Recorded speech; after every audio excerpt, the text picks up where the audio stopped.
um ano promete muito. Tá? A gente está vendo assim, um governo fraco, muito fraco, arregando para os Estados Unidos já logo de cara. Nós temos hoje 9 dias que o Trump assumiu, gente. 9 dias. Sem falar que o centro está abandonando o governo também. As pesquisas mostrando uma rejeição crescente, assim, em ritmo cada vez mais acelerado. Encontros que aconteceram no Senado, no Congresso, que incomodaram bastante a narrativa oficial do governo, STF e mídia. E nós temos que fazer muito mais isso, convocar as ruas, usar o capital político de oposição, não fazer pacto com o diabo, não acreditar no Alcolumbre que já está descartando a priori qualquer possibilidade de impeachment de ministro do Supremo. Fala pessoal, sejam bem-vindos! Começando mais um vídeo recheado de informações importantíssimas. Mas antes, inscreva-se agora mesmo no canal, deixe o seu like e compartilhe esse vídeo com o máximo de pessoas. Assim você vai estar me ajudando demais. Giro na tela e notícias a seguir.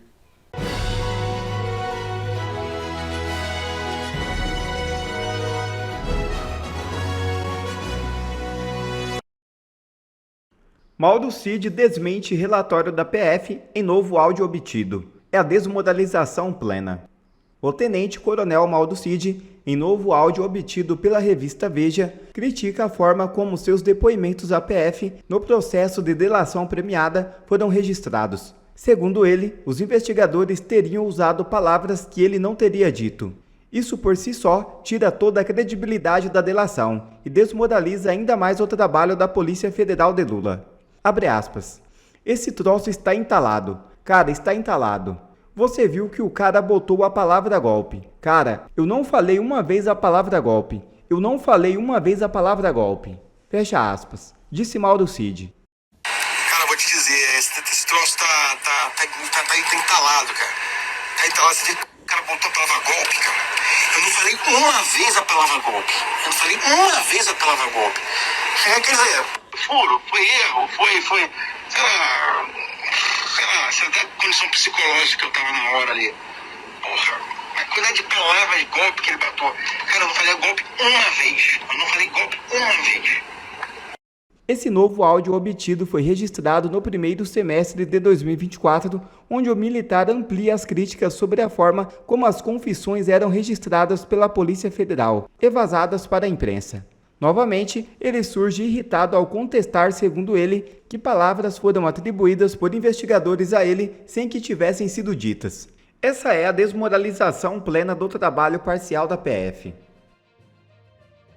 Daniela Lima, da Globo News, revela plano da oposição para reabilitar Jair Bolsonaro na política. Veja o vídeo. Então, por que eu trago isso aqui, né? Porque a oposição está fechada. A oposição está fechada com o Davi Alcolumbre e a oposição está fechada com o Davi Alcolumbre de olho numa estratégia já muito clara. E ela não é uma estratégia, vamos aqui na 6, para um round só. Ela é uma estratégia para 2 rounds. Do que você está falando, Daniela? Ela não mira só os 2 anos de presidência do Davi Alcolumbre agora, que praticamente, a não ser que caia um meteoro no meio do Senado Federal, ele vai ser novamente presidente do Senado. A oposição está negociando com ele, dizendo, olha, é o seguinte, se a gente compõe agora, você tem a sua reeleição garantida, porque a oposição continua trabalhando com a ideia, PP, PL e republicanos, de que vai fazer a maioria do Senado nas eleições de 2026. E por que isso é importante? Porque com a maioria do Senado na mão da oposição, independentemente se o Lula vai ser candidato ou não, se o governo vai estar bem ou não, já se teria ali um grupo majoritário constituído para garantir a reeleição do Alcolumbre. Então, sinaliza para o próprio Alcolumbre com 4 anos de presidência do Senado e não 2. Beleza. De olho no quê, Daniela? No curto prazo, isso aí é o que eles querem. A reabilitação política do Bolsonaro. Daniela, é a anistia? Não. Eu contei para vocês, meses atrás, que a anistia do Bolsonaro, se vier a ser condenado, inclusive pela tentativa de golpe do 8 de janeiro, não será tratada até 2027. Por quê? Primeiro, você não anistia um crime que ainda não tem condenação. Mas 2, porque em 2027 a oposição acha que com ele vai ter uma maioria folgada no Senado para passar qualquer tese de anistia, seja a Bolsonaro ou aos condenados do 8 de janeiro. Beleza, então o que é a reabilitação? É reverter a inelegibilidade de Bolsonaro no Congresso. Essa fatura vai ser apresentada para Davi Alcolumbre antes de 2026, me garantiu hoje o líder da oposição, que está fazendo esse arranjo para colocar 30 votos no colo desse personagem. E a conversa entre eles foi muito franca. Estava lá Davi Alcolumbre, estava lá o Ciro Nogueira, estava lá gente do PL, o Ciro Nogueira do PP, estava lá gente do PL e gente do Republicanos. Davi, você se elege, disseram esses líderes para ele, sem os votos da oposição. Mas, em 27, você vai precisar dos votos da oposição. O que a gente está fazendo aqui é um trato de longo prazo. Estamos entrando agora, quando você não precisa, para dar tranquilidade, para dar folga e para desestimular qualquer tentativa de uma candidatura competitiva contra a sua. Mas sabendo que essa é uma costura de longo prazo, que vai ter aí toda uma pressão, e eu já jogo para a Leilane, para acenos muito fortes à oposição no Senado, e a primeira seria essa, a reversão via Congresso da inelegibilidade do Bolsonaro, já decretada pelo Tribunal Superior Eleitoral, e, em seguida, pensando já nas propostas de anistia a partir de 2027. Daniela Lima também declarou que o Supremo vê com muito ceticismo, até beira a ironia, a ideia de que Davi Alcolumbre, caso seja eleito presidente do Senado, possa levar adiante projetos que reabilitem politicamente Bolsonaro.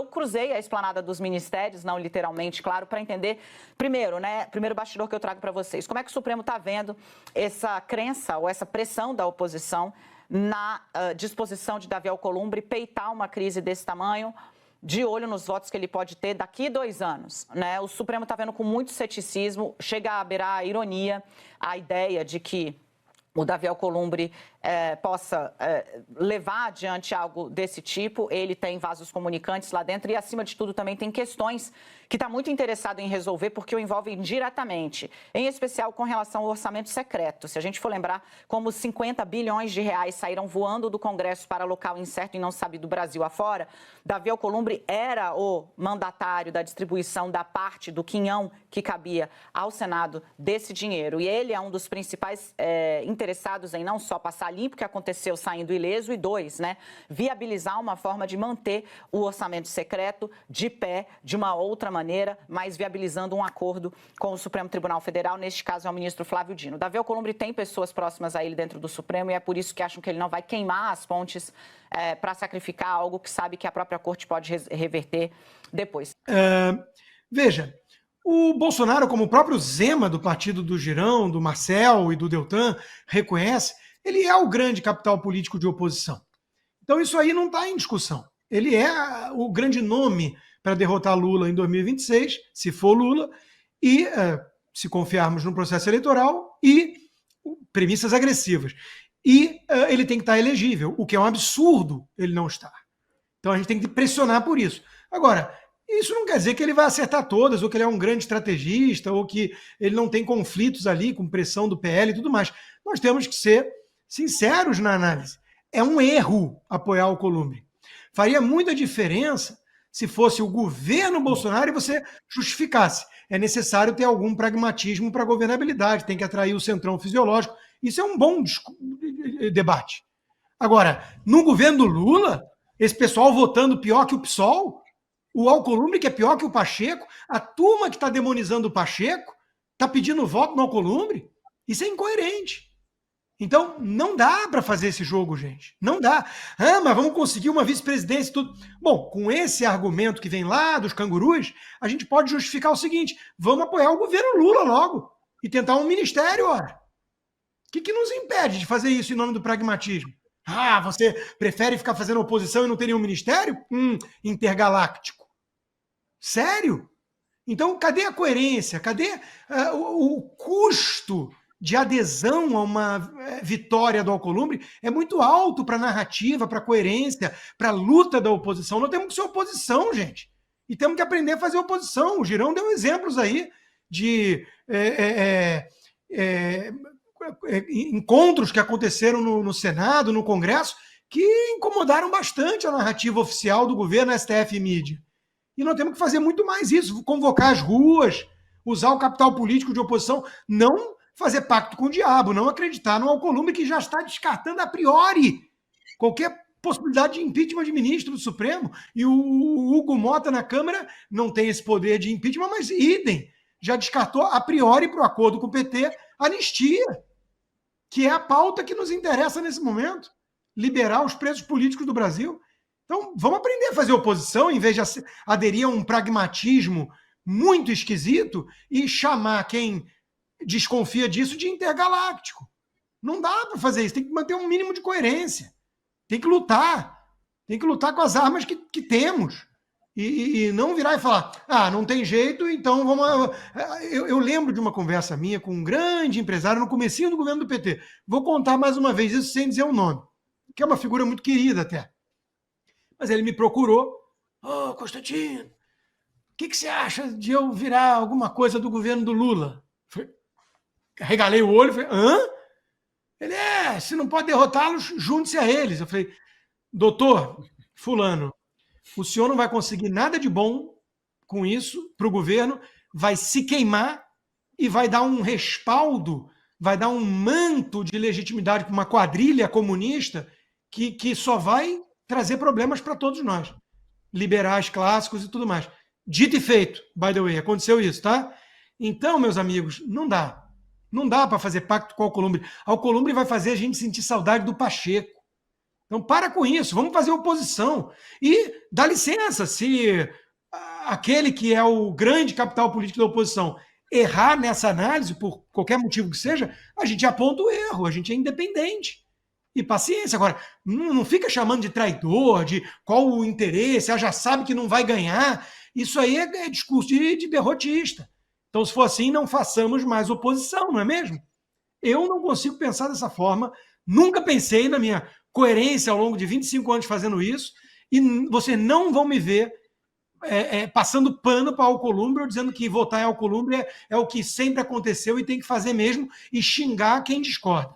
Isso é coisa de gente que está com outra pauta, outra agenda que não me parece ter aquela do Brasil nem da direita. Trump derruba a proteção contra a deportação de venezuelanos. Nova medida derruba benefício concedido pelo democrata Joe Biden. Uma extensão das proteções de deportação que o governo do democrata Joe Biden havia concedido a mais de 600 mil venezuelanos nos Estados Unidos acabou revogada pela gestão do novo presidente do país, Donald Trump. A informação foi divulgada nesta terça-feira, 28, pelo jornal The New York Times. Isso é impressionante. Eu nunca imaginei que eu veria toda a esquerda da América Latina, praticamente quase todos os países da América Latina são dominados pela esquerda. Eu nunca pensei que eu veria toda a esquerda da América Latina passando tanto medo, né? Arregando, quase chorando de medo do Donald Trump. Você sabe que a esquerda da América Latina, eles fizeram primeiro o Foro de São Paulo, e depois eles tentaram criar algo mais institucional, né? Que é a Comunidade dos Países Latino-Americanos e Caribenhos, a CELAC, que faz reuniões temporádicas, né, esporádicas e tal, mas é o Foro de São Paulo institucionalizado. Pois bem, quando houve aquela situação dos deportados e o Gustavo Petro, lá da Colômbia, estufou o peito e disse, aqui não, aqui ninguém vai fazer isso, eu vou lutar bravamente contra o Donald Trump foi lá, estabeleceu uma tarifa de 25% das exportações da Colômbia, o cara cagou de medo e imediatamente voltou atrás e disse que vai receber todos os deportados caladinhos. A mesma coisa a presidente do México, essa é a extrema esquerda, tá? O presidente do México foi lá e disse, aí vai o Brasil tentou falar alto, mas logo depois percebeu, cara, melhor a gente ficar calado, porque sem os Estados Unidos a gente não sobrevive, é o segundo maior parceiro comercial. E de repente, a presidente de Honduras marca uma reunião de emergência da CELAC, tá bom? Que vai ser quinta-feira. Marcou a reunião, beleza, todos os países da América Latina falaram, vamos nos juntar. O Gustavo Petro estava achando que ele ia mobilizar todos os países da América Latina e todos iam se unir nesse espírito bolivariano com o Maduro ali dentro e que eles iam lutar contra os Estados Unidos. Primeira coisa que aconteceu, o Lula e o Lewandowski viu que aquilo ia dar merda, que não tem condição deles lutarem contra os Estados Unidos agora, ainda mais agora que o Lula quer ser candidato, né, depois, daqui a um ano, e falou que não iam participar da reunião. Não deu um dia, sai essa notícia. Reunião da CELAC é cancelada. mas problema continua para latinos. Mas se o problema continua, por que a reunião foi cancelada? Vamos ler a matéria. Encontro estava marcado para esta quinta-feira, 30, ou seja, o encontro estava marcado para amanhã, reunião de emergência, né? O comunicado de cancelamento da reunião da CELAC, Comunidade de Estados Latino-Americanos e Caribenhos, veio acompanhado da preocupação com os milhares de imigrantes latinos que moram nos Estados Unidos e podem entrar na mira da deportação. Primeiro que veio toda aquela narrativa que a imprensa comprou imediatamente. Depois se descobriu que é algo que se faz desde o início, lá de trás, desde o Barack Obama, que é levar deportados algemados, tá bom? E que só no ano passado, no governo do Biden, enquanto o Lula estava aqui, foram mais de 12 voos trazendo deportados também. E que os outros países também. E que o Brasil deporta também pessoas algemadas. Depois se descobriu isso tudo, parece que se abafou um pouquinho essa história, ninguém fala mais os tais deportados. A reunião foi cancelada e os países da América Latina colocaram o rabinho entre as pernas. Olha que curioso, que vergonha. Não foi só um presidente lá da Colômbia ou um presidente ali da... Foram todos os presidentes esquerdistas que acharam que iriam se juntar e bravamente lutar contra o laranjão malvado. Todos voltaram atrás. A reunião foi cancelada porque eles perceberam, cara, não vai nessa reunião. A presidente de Honduras começou a receber muitos cancelamentos. Olha, não vai dar para... Olha, não vai dar, eu tenho manicure nesse dia. Olha, eu não vou poder ir não, nesse dia aí eu vou ter que bater a cabeça na privada. E ninguém vai. Aí, obviamente, tiveram que cancelar. Por quê? Medo. Medo, e o Trump tá certo. Esses países, nós precisamos muito mais dos Estados Unidos do que eles precisam de nós. Na questão de intercâmbio, parceria comercial, não adianta. Tá? Por exemplo, nós precisamos muito mais da China do que ela precisa de nós. Muito mais. Essa é uma posição que governos de esquerda ao longo das últimas décadas colocaram no Brasil. Não tem indústria, nós não produzimos praticamente nada de valor agregado, nós só exportamos matéria-prima, né, e alimentos, mas não produzimos, não agregamos valor. A gente precisa da tecnologia desses países, da economia desses países. Então estamos reféns. E aí acabou, ninguém fala de deportado. O Foro de São Paulo votou atrás, arregou, morrendo de medo. Estão aceitando os deportados do jeito que o Donald Trump queria, tá? Mas mesmo assim, os funcionários da Colômbia que estavam no Banco Mundial foram demitidos. E eu acho muito perigoso agora os deputados do PT ou membros do governo quererem entrar nos Estados Unidos. Muito provavelmente eles podem ser barrados. Do PT, da Colômbia, da esquerda colombiana, lá das Farc, que o Lula adora, dos narcotraficantes, que o Lula adora. Esse pessoal vai ter muito medo agora na hora de querer entrar nos Estados Unidos. Então, assim, um ano promete muito. Tá? A gente está vendo assim, um governo fraco, muito fraco, arregando para os Estados Unidos já logo de cara. Nós temos hoje 9 dias que o Trump assumiu, gente. 9 dias. Sem falar que o centro está abandonando o governo também. As pesquisas mostrando uma rejeição crescente, assim, em ritmo cada vez mais acelerado. Isso é bom, porque nos dá uma luz no fim do túnel. Uma percepção de que haverá uma transferência de poder para a direita. E é só a gente saber aproveitar o momento. Por isso que dia 16 de fevereiro a gente tem que ir para as ruas lutar pelo impeachment desse ladrão que jamais deveria ter sido colocado na presidência pela nossa Suprema Corte. Um abraço. Quer ver mais conteúdos como esse? Então inscreva-se agora mesmo no canal e ative o sininho das notificações. Assim você não perde mais nenhum conteúdo que é postado aqui no canal. E também já deixe o seu like para o YouTube ajudar a divulgar o nosso trabalho. Fico por aqui e que Deus abençoe a todos. Brasil acima de tudo e Deus acima de todos.